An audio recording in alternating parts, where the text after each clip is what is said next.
So, welcome. Welcome to the closing session of the Black and Buddhist Summit. My name is Pamela Ayo-Yatunde. I'm the co-author of Black and Buddhist along with Cheryl A. Giles, and I'm here with Vimalasara Valerie Mason-John, a leader in the Buddhist community Triratna, author of the book Detox Your Heart, Meditation for Healing Emotional Trauma, and the forthcoming book, African Wisdom, New Voices Talk Black Liberation, Buddhism, and Beyond. Vimalasara is also an advocate for sobriety and an actress in what I'm calling the performance art of decolonizing satire. More about that later. Welcome, Vimalasara, who grew up in Great Britain and now resides in Canada. Welcome. I want to begin our conversation, which is also a closing on our summit, by underscoring the summit theme, Black and Buddhist, and the fact that the summit participants are writers. You, Vimalasara, are dedicated to helping people avoid addiction and recover from addiction. So living in this racist world within a Black body, can you lead us on some thoughts around how to use our practice as an alternative to abusing substances? And then we'll turn to some of the things that you've written in your book. Yeah, thank you for that question, Ayo, because when I think of recovering from addictive substances or compulsive behaviors, we who live in Black, brown, people of color bodies, we have to recover from racial trauma. A professor, Kenneth Hardy, talks about racism being like a gas. It's this gas, you can't see it, but we are impacted it. We smell it. And so in a way, what I would be saying is that often these addictive and compulsive behaviors are an adaptation to the racial trauma so that we can live in this world. You know, it can be so difficult to live in this world. So in terms of how can the Buddhist teachings, how can we turn to the Buddhist teachings, to the Dharma, instead of these adaptive behaviors? First of all, we have to remember that these adaptive behaviors have been protectors. These have been things that have protected us and helped us get up in the morning. Because one of the reasons why we stay in these addictive behaviors so much is we give ourselves so much of a hard time, we have so much shame. And we have to recognize that, firstly, that these have been things that have protected us. And what I would say is just bringing this answer to completion. The practice of loving kindness, that first stage, because so many of us don't, like, I mean, I grew up hating the color of my skin. Where did that come from? You know, we know even in our own community, the darker you are, the uglier you are, the fairer you are, the more beautiful you are. So that's the place to begin, how we can begin to love and like ourselves wholly. Thank you. And you know, what is so, people may not know this yet, but what you're talking about, what you've written about in your book, is something that you have lived. And so we're not talking about theory. We're not talking about just ideas. You have lived this. And so I want to start on page 33 and read something, and then read something else, and then ask you a question. Finding a language for our feelings is difficult. Buddhists believe there are only 3 types of feeling: pleasant, unpleasant, and neutral. I include a 4th feeling that is a mix of these 3. This is because feeling refers to feeling tone in the body. So, for example, if I'm walking along the road and somebody screams, "Hey, nigger," I feel the vibration in my body and it is unpleasant. You may well have just felt the vibration too, as your eye and mind had contact with the inward. When I am waiting on the road for a taxi and I watch taxis stop for all the white people, I begin to have an unpleasant feeling in my body. I move away from the feeling by creating the story that taxis only stop for white people. I then experience anger, which is more pleasant to feel in the body than sadness because it is energetic. And then you say, later in the book, I remember once traveling to a Greek island and having to change in Athens. I had so much attitude when they pulled my passport apart that I blurted out, typical. It's always the niggers you pick on. What about all the white people you let waltz through? The passport controller refused to return my passport. I was taken to a small room and surrounded by guards with guns, and nobody would tell me what was happening. Eventually, 15 minutes before my plane was due to leave, they handed my passport back. Enough is enough, I told myself. I've got to be different. It may be true that I always get stopped because I'm Black, but telling them that with attitude just puts me at risk. So, Vimalasara, with the rise of violence on Black bodies, what practice do you recommend for remaining dignified while also keeping yourself safe in the presence of armed governmental authorities?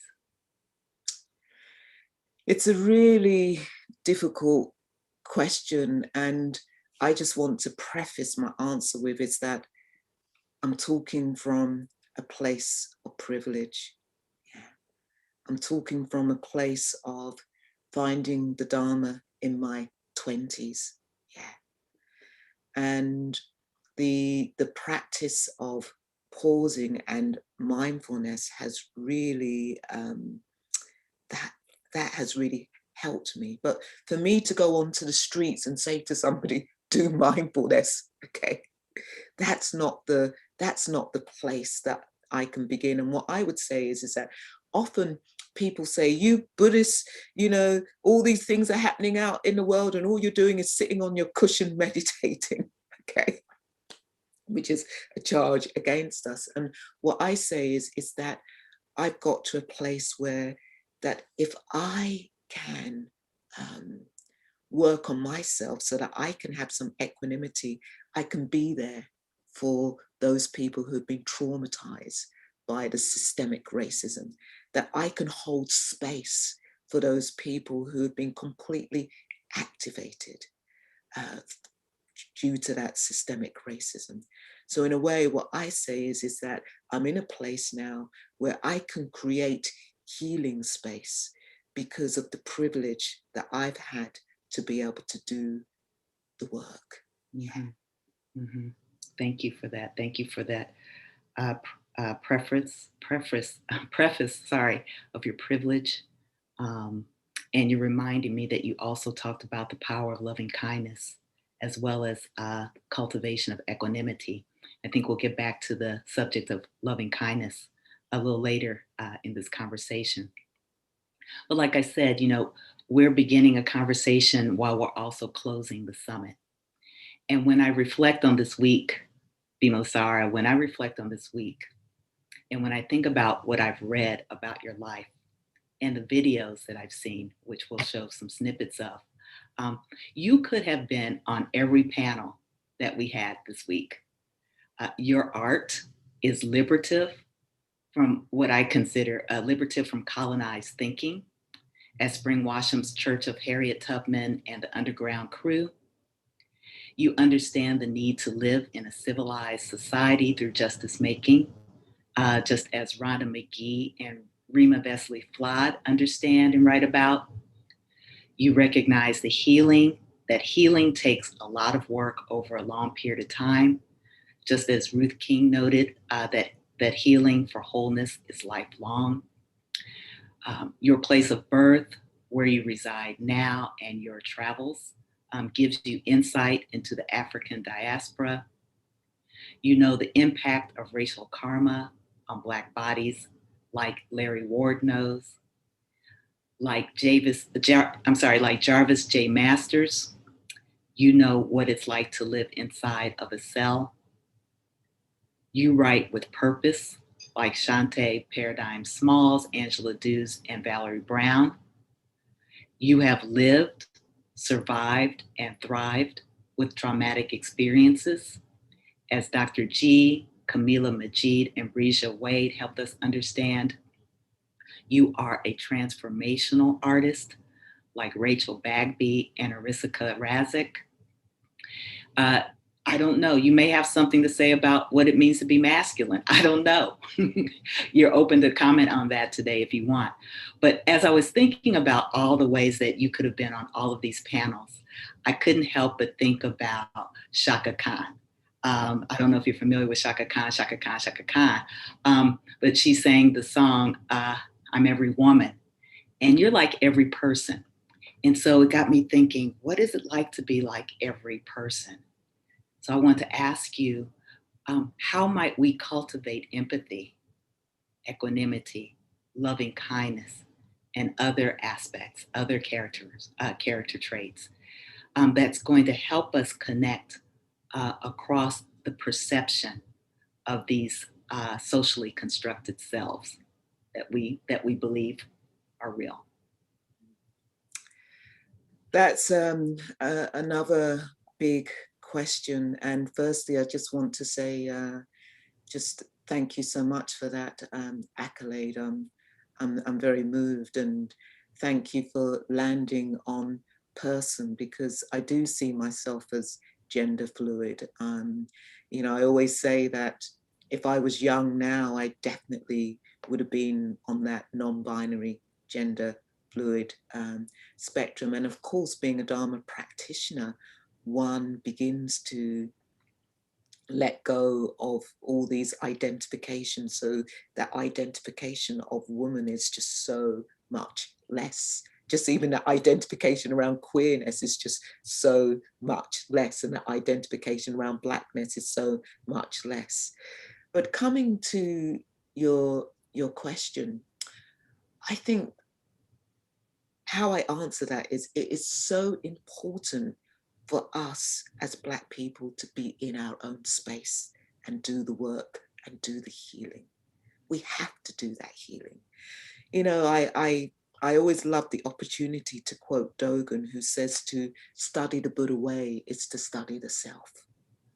And we as Black people need to study the self, to remember the self, as Spring Washam said in that opening session, that experience of being dismembered.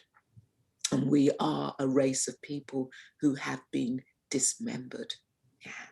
And how can we remember ourselves, put all those members back together again? And we need to do that in our own space before we even move out into the people of color space. And then we move out into that white space, because there is so much healing that we have to do among ourselves so that we can be person and see ourselves so proudly and strongly walking in this world. This is, we cannot even, how do we tell our children to walk strongly and proudly in this world? Just recently I worked with a family where the Black mother was saying, I want my boys in at 6 o'clock at night. 16, 17-year-old kid being told they have to be in at 6 o'clock at night, because that Black mother knows that actually our Black men or even Black women do not have the privilege to walk proudly and strongly on the streets. It's not safe. Yeah. You're such a loving person, having gone through so many hardships. And I know there were times, according to your book, where you weren't feeling that loving or didn't know how to love. I wanted to say that as I was reading your book, and I'm going to read a portion that really stirred me up.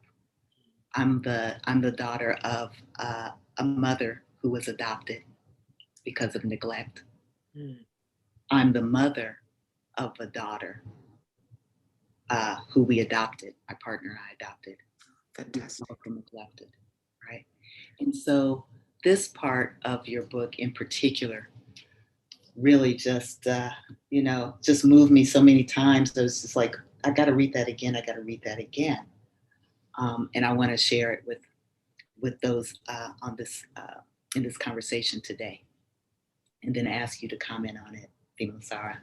So this is from the section called My Path to Forgiveness. While I was visiting Plum Village one summer, Buddhist teacher Thich Nhat Hanh gave a seminar on forgiveness. I was so full of rage and pain. I wanted to be able to forgive, but I didn't know how. Through therapy sessions, I had begun to let go of my hatred for my biological mother by acknowledging her existence and accepting that she was alive and was somehow someone I had actually lived with. But I was still angry about having to live with her because my life had been at risk. After 18 months with her, I was never the same. I went completely off the rails. I went from being a top student to spending the last of my school days in prison. During a question session with Thich Nhat Hanh, I was compelled to speak. I found the courage to stand up and ask, how can I forgive the person who tried to annihilate me, torture me, who rejected me at birth, who physically and sexually abused me? How can I forgive the father I have never known? He looked me straight in the eye, held my gaze, and said with a gentle smile, our parents are in us, and we are in them. We cannot avoid this. We must find a way to accept them and forgive them, no matter how awfully they have treated us. He paused and continued, you can thank your parents for the strong voice you have, for the strong presence you have, the strong body you have. How can we get there, Vila Masara? How do we get to that place of forgiveness, deep forgiveness? It's a journey. Thank you so much for just reminding me of that. It was such a pivotal moment, and I would say that it was. I think the beginning of that journey was reading the quote that forgiving is not forgetting, it's remembering and letting go. And how do we let go of these stories that assail us? And I would say that I actually did say the words to my biological mother about 7 or 8 years ago that I forgive you. And I thought I was doing it for her. I really thought I was doing it for her. And actually, I was doing it for myself. Because in forgiving her, I was letting go of a burden that I had been carrying around. And it doesn't mean, I think sometimes people think when you go into forgiveness that you have to be best friends and you've got to be talking and you've got to love each other. In fact, the beautiful thing out of it is because she's actually said that there's another one after me who was adopted, that she doesn't want anything to do with us because that's how it was. We people never knew about us when we were first born. We were secrets. And so, but for me, in forgiving her, I can, when she comes to mind, I can wish her well. Yeah. And that's the beauty of forgiveness, of wishing her well. But in answer to your question, how do we go into that process of forgiveness? And one of the things that I would say is, what is the function of holding on to the story? Why do we hold on to the story? The second thing I would say is that if we think of the Buddha turned towards his past. You know, when the prince placed his hand on it, you know, and said, I will not move from this spot until I find an end of suffering. You know, and I've got my hand here because finding an end of suffering, and if we want enlightenment, is turning towards the suffering. And we have to turn towards it. And we have to do it with help, because remember that the prince asked for help. He touched the ground of being and said, you let the earth goddess be my witness. And so it's a difficult journey. And it is, I want to say for people who are listening, it is possible to look at your past and think, so what? You know, so what? Because when we hold on to the story of the past, and I've got this is what we do. We hold on to it, we identify with it, we concretize it, and we become the past. But, you know, we are something different now. We're not that person 20, 30, 40 years ago. We are this person now. And can we see this person now?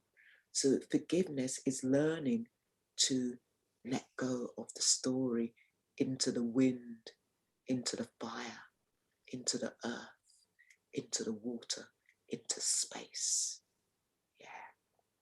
And ask for help.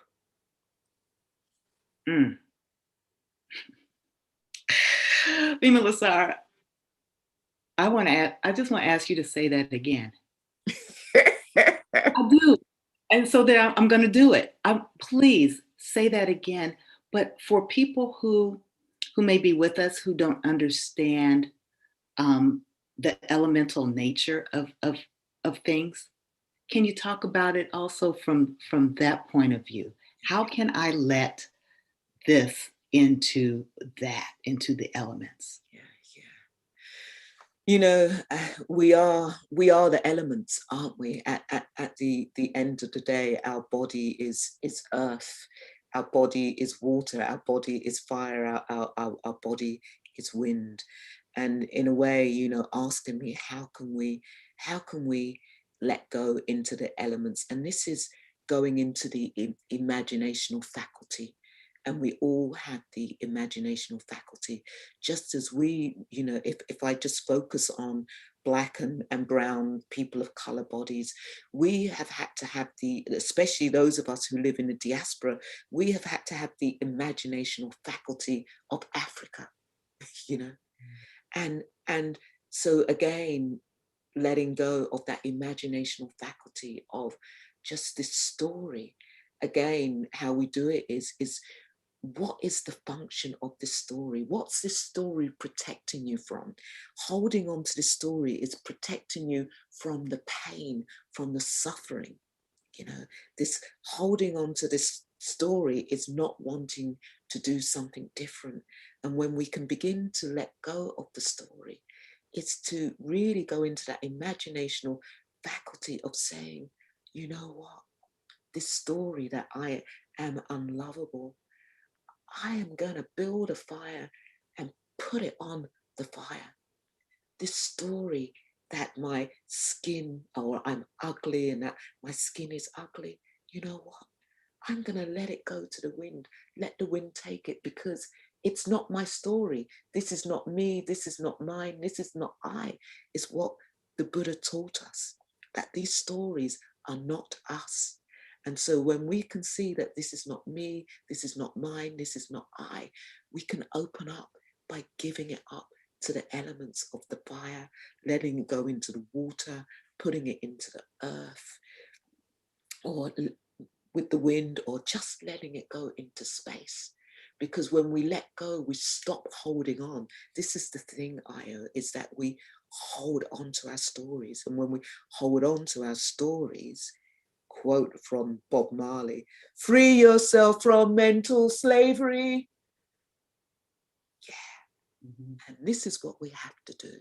It's free ourselves from the prison of our minds, because when we are in the story, we are incarcerated. We are in the prison of our own minds. We cannot see anything else. And this is a symptom of trauma.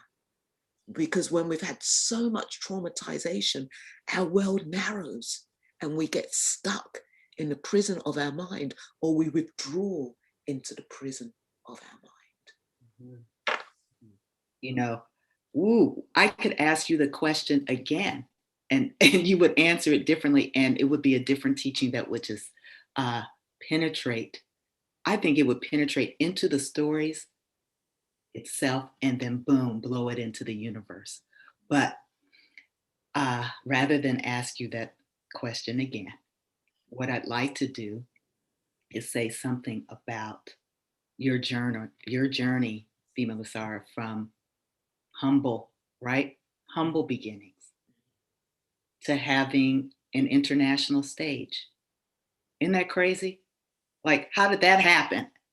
So, as we are closing the summit and celebrating our week together, I would like our video master to share 5 minutes of a video, a TED talk that Bima Lasara gave that has what, about 350,000 views, something like that, to go from having no voice to having a voice beyond measure.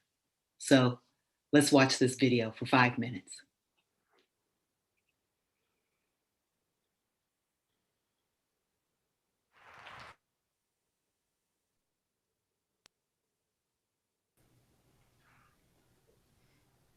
A couple of years ago, a friend said to me, "Your life is a miracle."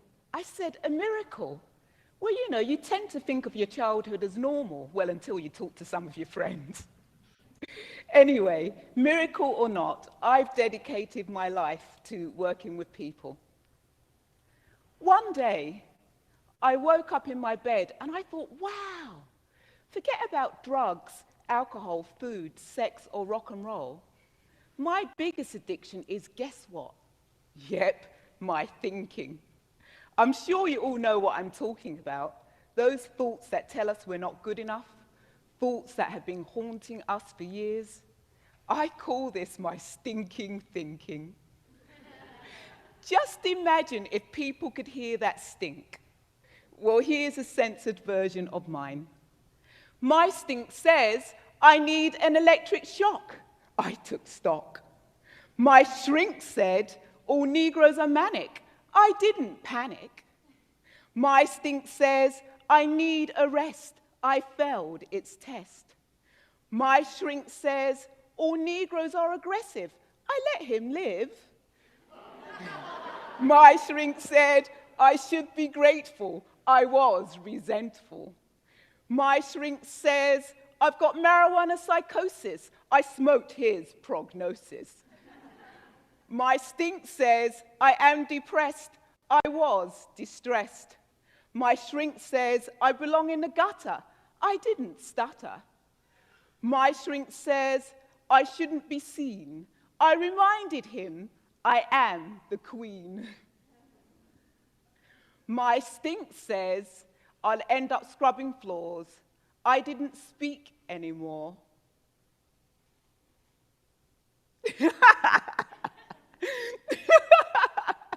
My shrink says, I need pills.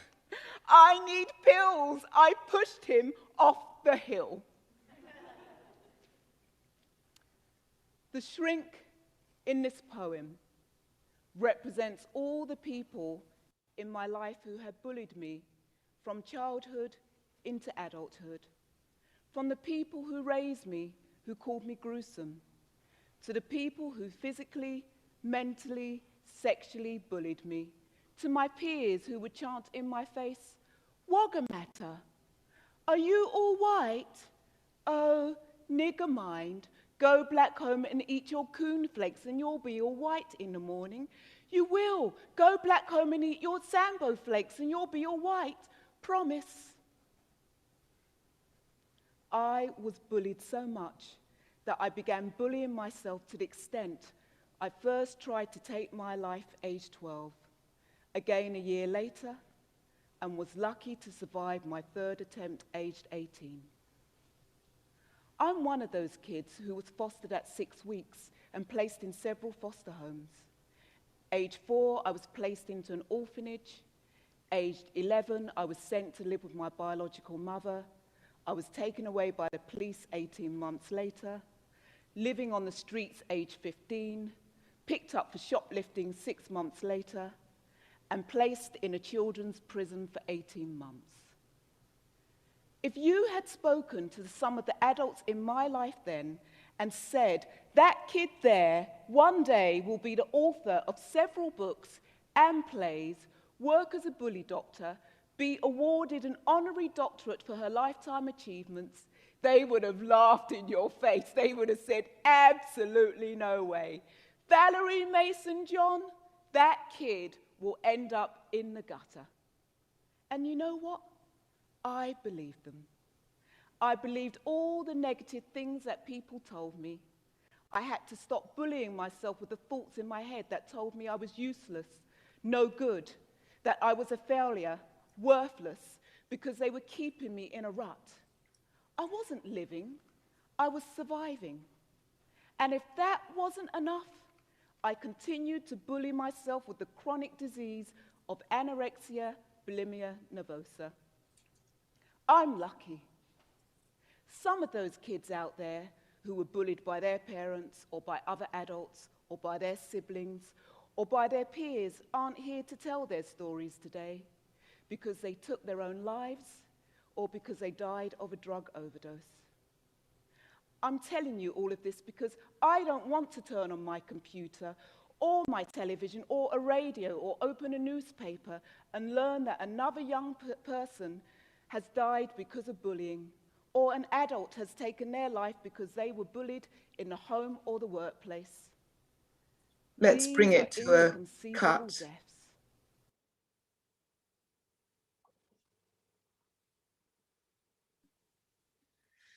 Thank you. Thank you.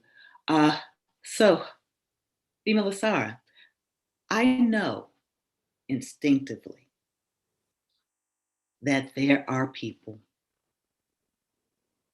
humble beginnings, maybe even people who've come out of humble beginnings and are more, let's say, solid ground, who have dreams, who have the desire to share how they got over with people who they intimately understand and want to be a support to them. Can you give us some advice on some practical steps on how to get from I'm worthless to you are worthwhile and I've got something that perhaps can get you from where I was to where you want to go? Some practical steps. Firstly, what I want to say is Io, that again, I talk from a place of privilege, because one of the things that I was really aware of growing up in orphanages, and I think I became aware of when I went back into care, that the difference is that although I had that systemic racism, I had the sexual trauma in the orphanage, what I had was had discipline. I knew where my next meal was coming from. Okay, never had to worry about money. You know, I didn't. So the people who were looking after me didn't have to worry about, you know, are their kids going to get arrested or whatever. You know, growing up in poverty has a real impact, and I know that when I went back into care, there were kids who wanted to be in care, and they would come into care, and they grew up not knowing where their next meal was coming from. So there was some kind of grounding and anchor that I had. But you know, answering your question, how do we get from thinking that we are unworthy to thinking that we are worthy? It's through the arts. The arts, in my tradition, the arts are so important. They're really seen important in terms of practicing the Dharma. I got from the place of unworthy to being worthy of being on the dance floor. I was in the nightclubs, and there was something about that, the Black community and being in those nightclubs, and there was always, it was like, was you a trained dancer or was you an untrained dancer? I was an untrained dancer. There was something about being an untrained dancer, and that thing of just being recognized. It was something where I could be recognized by the community. Another thing is, as I write and perform, that for me has been such a healing journey. I trained in mime and physical theatre in my 20s. And that in itself was therapy. You know, it was there that I didn't even realize that I was this depressed child. So I really want to say that the going from worthy to unworthy is find your art form, and that might be through sports. I mean, I've just got to the point where actually I've reached out to somebody saying, I want a voice coach, I want to sing. I think that's the next thing for me, to be able to sing and use the voice. So on a practical level, I would say it's firstly is ask for help. That's the first thing. I remind people, again, the prince asked for help, okay?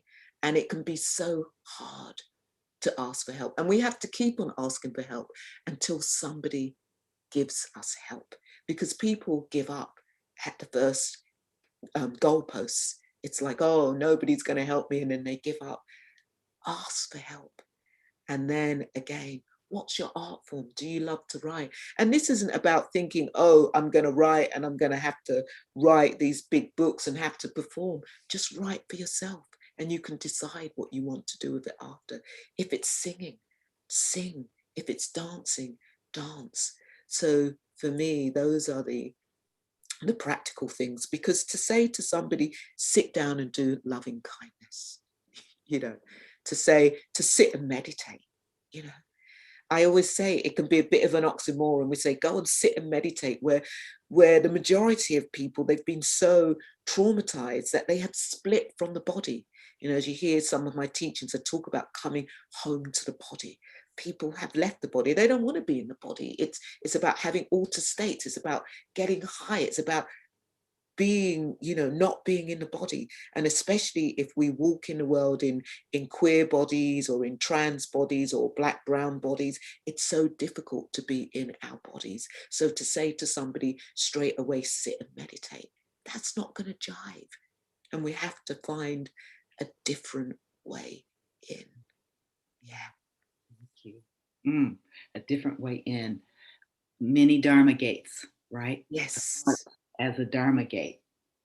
And this is what we as Black people have to bring to the Dharma. You know, that we have dance, you know, we in the shrine rooms, we can have more dance to bring the darkening energy into our Dharma halls, you know, not this what I call this white reserved Christian energy, but bring that darkening energy, bring the energy of Harriet Tubman, the wrathful deities, and bring that energy into Dharma Hall so that we can move and release. And, you know, you can meditate through. Meditation is everything. Let's see, the Buddha taught meditation was everything. Taking a crap, you know, is meditation. Okay, it's everything. Crapping meditation. Okay. That might, we'll save that one for another conversation. But, you know, in all seriousness, what I heard you say multiple times, ask for help. And it reminded me of what Jarvis J. Masters was saying. It's like, I need help. I always need help. Asking for help. Yes. So being vulnerable, realizing that we have a dream. And I heard you say something, my interpretation of what you said, Fema Lasara, is about wanting to become proficient at something that's creative, right? So not for performance, not for show, not for sale, but just for the joy of being able to do something creative and do it well enough that you feel satisfied. Yeah. Okay. On that note, I would like us then to see another video in its entirety. It's just 4+ minutes of you performing and you being in your realm, in your artistic realm. And I get the sense that you're feeling something about being proficient. You know what video I'm talking about, right? I do. I'll tell you the backstory of that after you. You want to tell us the backstory or the front story? I'll tell you do you want me to tell you the backstory now? No, let's see the video and then we'll talk about it. All right. Yeah, it's a clip of a part from a one-woman show. Yeah. Okay.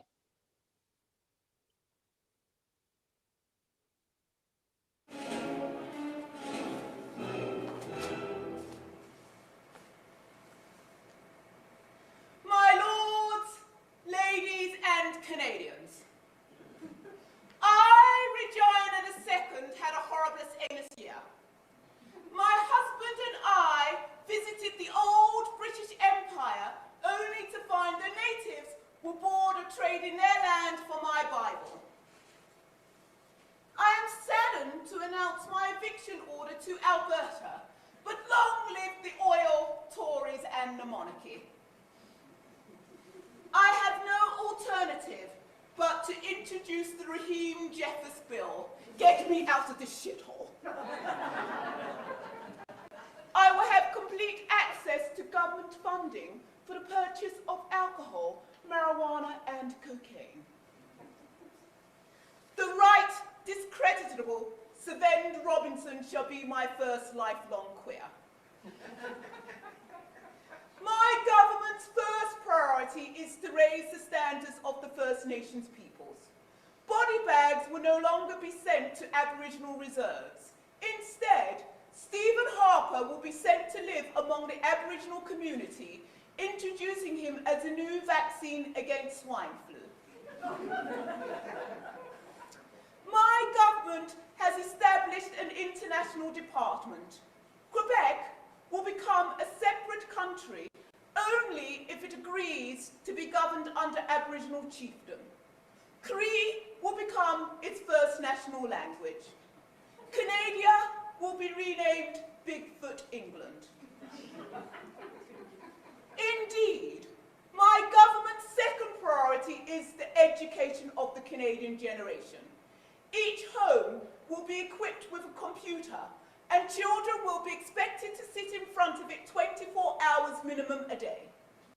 Facebook will administer the new education system. My government has introduced a bill introducing new security laws at all my airports. Negroes and Muslims will be banned from flying. The RCMP will be equipped with taser guns, boxing gloves, truncheons, ropes, band-aids, and with license to kill all immigrants correctly. My government seeks to restore the confidence in the monarchy and the integrity in the nation's political systems by upholding the highest standards of patriarchy and patriotism. Such social deviances within the 21st modern family has caused my servants to introduce stringent family laws. Life, liberty, and the pursuit of happiness will be Canada's new slogan. Homosexuals will be allowed to marry in a church if they can biologically produce a child between two men or two women. The heterosexual DNA will be cloned, bottled, and marketed as the new norm drug. BC Bud will become the new ingredient of the coffee bean. These laws will be the beginning of the new family. I, Regina II, can no longer be your celebrity. Only I can be the head of the DNA Canadian family. We must try to be more of a model family. There are model farms, now model villages, even model factories. I, Regina II, must be a model family for the nation to look upon. I pray that the lies of the Almighty God rest upon your cheeks. As your Queen of the British Empire, I am proud to introduce the new law of the land. Duty first, self second.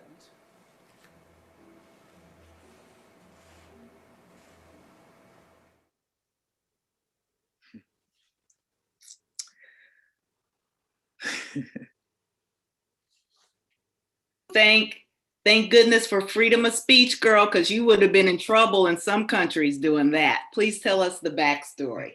Well, firstly, just to say that this is the Queen's speech changes. So today, if I was doing that performance, the whole Queen's speech would be rewritten. And as you could see, this was written for a Canadian specific audience. So if I was writing it for an American or British audience, the speech would change. But the backstory of it, I went on a workshop with Lois Weaver, and the exercise was to bring a picture of your family in. And I'd had this jigsaw puzzle with this family with French family with white pompadour wigs on, and it was always this 2 or 5,000 jigsaw puzzle that I was going to do, and I just woke up and I thought, oh, I'm going to bring this in. This is my family. And then I thought, I'm not going to go the route, the normal route of, oh, this is my family because I was adopted. This is my family because I'm a throwback. And so the story actually is based on Sophie Charlotte, the Black Queen. Now you see, I descend from a royal lineage of Africans who were captured in the 16th century. So, you know, so we go through the whole lineage, and it's the comical. There are 3 characters. There's the imaginary friend Lizard, there's the Queen Sophie Charlotte, and then there's this young child, you know. And so it's a real satire. There's a part of it which is really, really quite dark, as it's talking about that whole racism, you know. So and I loved doing it because backstage, my subtext would be, I had 1 hour to prove to my audience that I was the Queen of England. Yeah. And it's interesting. People would often come up to after, are you really related to the Queen? So, you know, I obviously did something. So it was a very enjoyable piece to do. I do just looking at the different kind of things that I do in terms of my performance. I'd like to perform this one because it's very current and a very new piece that I have put together. So it's this is a sonnet, and I just want to talk about sonnets again, this art form of sonnets, which is seen as these classical traditional poetic forms. And for me, it's like, how can you use things like sonnets or villanelles, but actually talk about darker things, talk about what's happening in my life. So this one is called Another One Bites the Dust. Strobed red and blue, crazed and flooded by police light, she cradles her 18-year-old son, stiffening on her breasts, murdered by cops in a gunfight, resisting wrongful arrest. Another one bites the dust, another one bites the dust, and another one gone, and another one gone, another one bites the dust. She wails, my son is dead, not even old enough to graduate, smothered, covered in his bloodshed, killed by fear and senseless hate. Another one bites the dust, another one bites the dust, and another one gone, another one bites the dust. Collapses and uncontrollably blubbers, cradling, soothing, screaming, lifeless. Who cares? Just another black body dead in the gutter. One more death, corrupt and senseless. Another one bites the dust, another one bites the dust, and another one gone, and another one gone, another one bites the dust. This is what we as Black people walk into Dharma halls with. Yeah. And I want, if there's white people listening, I want you to get that, because when we walk into the rooms of 12 steps and we're wanting to do that recovery, we're told things like this: outside issue, can't talk about it. And when we walk into the rooms of things like this, we're told this isn't Buddhism, this isn't Dharma. Everything is Dharma. And this is what we are walking in with these stories that we need to be able to let go. And how do we begin to let go of them? We have to be able to talk about them. We have to express how we're feeling. As we know, if we go back to George Floyd, and he won't be the first person, he wasn't the first person, and he won't be the last person begging for his breath. But we know for many of us, it was the dark night of the soul. For us as Buddhist practitioners, it was a dark night of the soul. Yeah.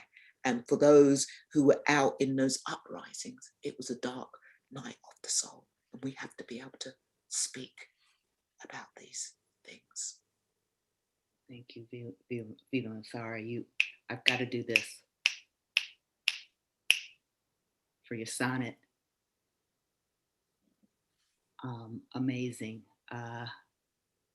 reinterpretation of the Queen song. And I don't think I'll ever listen to that song the same way. That's the power of the art that you just shared with us, the power of the art and the power of your heart. And you spoke a truth for this is what we bring to Sangha. We're bringing it. We're coming. That's a celebration. And the invitation from you is accept it, receive it, receive it. I feel like we're just getting in deep into your life, and it's time to bring our conversation to a close and bring the summit to a close.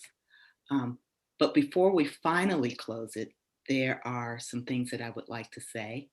And then Vimalasara is going to have the final word with a final blessing for us. First, I want to say, even though I didn't imagine that Vimalasara would be on the masculinity panel, I forgot to mention who was on that panel, which was my co-host, Lama Dawa Tarchin Phillips, Fresh Lev White, and Justin Miles. Thank you for showing up and for your offerings there. So in closing, I want to thank, there's so many people to thank, please bear with me. I want to first thank the 2018 gathering of African descended Buddhist leaders, those who organized that event, those who were there, because that's what gave rise to the opportunity to write and publish Black and Buddhist. So thank you all. Thank you to Shambhala for publishing the book, to Shambhala and their relationship with the Awake Network, and to the Awake Network for offering their platform and business model so that we could offer Black and Buddhist to 10,000 registrants without anyone having to pay for that. Thank you for that. I also want to thank our partners, the Berry Center for Buddhist Studies, Brooklyn Zen Center, the Buddhist Ministry Initiative at Harvard Divinity School, Center of the Heart, Lion's Roar, Majid Contemplative Consulting, Naropa University, New York Zen Center, North Atlantic Books, Thich Nhat Hanh Program for Engaged Buddhism at Union Theological Seminary, and Wise Compassion.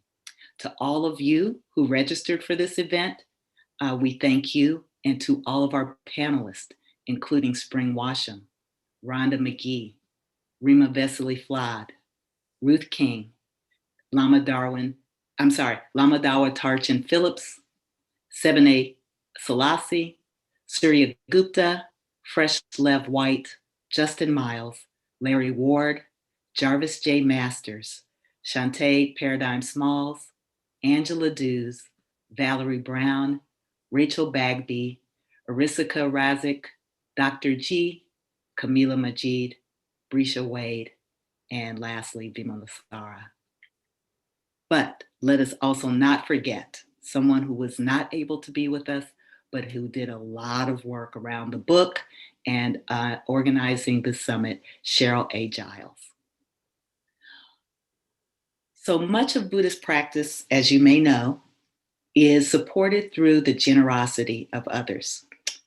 So we ask that you all make a generous contribution to the Black and Buddhist Summit to support all of these teachers in their ongoing teaching, their ongoing writing, and their publishing, because who they are and what they do matters to, as you can see, tens of thousands of people throughout the world. So thank you in advance for your generosity. And now Vimalasara will offer us a closing blessing. First of all, as I say in Black English, enough respect. And, you know, you were dope. That's it, dope. Aya, dope. Yeah, so a big up to you, Aya. Thank you. Sabe sata suki hontu, sabe sata Sukhi Hontu. May all beings be happy. May all beings be well. May all beings be free from suffering. Sabe Sata Sukhi Hontu. Sabe Sata Sukhi Hontu. May all blessings be yours. May all gods protect you. By the power of all Buddhas, may all happiness be yours. May all blessings be yours. May all goddesses protect you. By the power of all dharmas, may all happiness be yours. May all blessings be yours. May all gods and goddesses protect you. By the power of all sanghas, may all happiness be yours. Ashe.